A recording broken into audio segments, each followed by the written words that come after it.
আসসালামু আলাইকুম, সবাইকে স্বাগতম 6 নম্বর হাদিসের লাইভে। তো কিয়ামতের আলামত সম্পর্কিত 6 নম্বর হাদিসটি হচ্ছে ফ্ল্যাগ বা মহামারী জাতীয় একটি ব্যাধি সারা পৃথিবীব্যাপী ছড়িয়ে পড়বে। তো ওই ফ্ল্যাগ ফ্ল্যাগ বা মহামারীতে মানে বিশাল পরিমাণ ব্যাপক প্রাণহানি ঘটবে।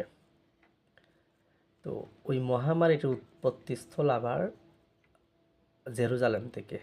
জেরুজালেমের আমওয়াস নামক একটা গোত্র বা একটা এলাকা আছে, ওইখানে ওই একটা গোত্র বাস করে। ওইখান থেকেই ফ্ল্যাগ বা ওই যে মহামারীটি উৎপত্তি ঘটবে।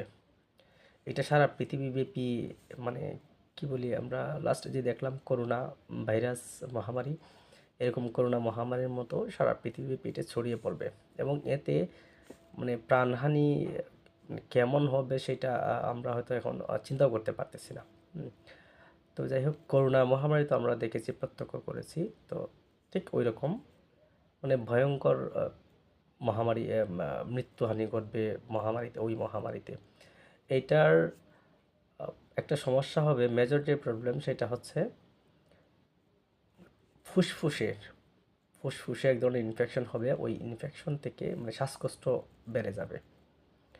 ফুসফুসে কোনো সমস্যা হলে আমরা জানি যে শ্বাসকষ্ট বেড়ে যায়। তো ওইটাও সেম এরকম, ওই মহামারীতে শ্বাসকষ্ট বেড়ে যাবে।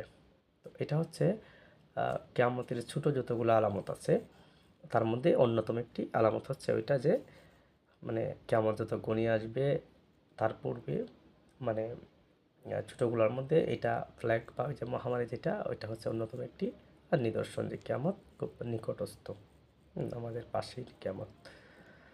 তো আসলে করোনা যে মহামারী যেটা এটা কিন্তু অনেকে ওইটার সাথে গুলিয়ে ফেলতে পারে। অনেকেই তখন মহামারী চলাকালীন, করোনা মহামারী চলাকালীন অনেককে আমি বলতে শুনেছি যে এটা কিয়ামতের পূর্বে যে রাসূল সাল্লাল্লাহু আলাইহি ওয়াসাল্লাম ভবিষ্যদ্বাণী করে গেছিলেন যে এরকম একটা মহামারী আসবে, এটা কি ওই মহামারী কিনা। আসলে করোনাটা ওই মহামারী না, কারণ ওই মহামারীতে ধরনটা কি এটা আমরা সবাই বুঝতে পারছি, জেনে গেছি। সেটা হচ্ছে ফ্ল্যাগ আকারের। এটা সমস্যা হবে ফুসফুসে। তো করোনায় কিন্তু ফুসফুসে খুব বেশি একটা সমস্যা করে নাই, বাট ওইটার মেজর প্রবলেমটাই দেখা দিবে ফুসফুসে। সো করোনা এবং ফ্ল্যাগকে এক করে দেখার কোনো কারণ নাই, কোনো সুযোগ নাই। ধন্যবাদ সবাইকে। আর আন্তর্জাতিক রাজনীতি নিয়ে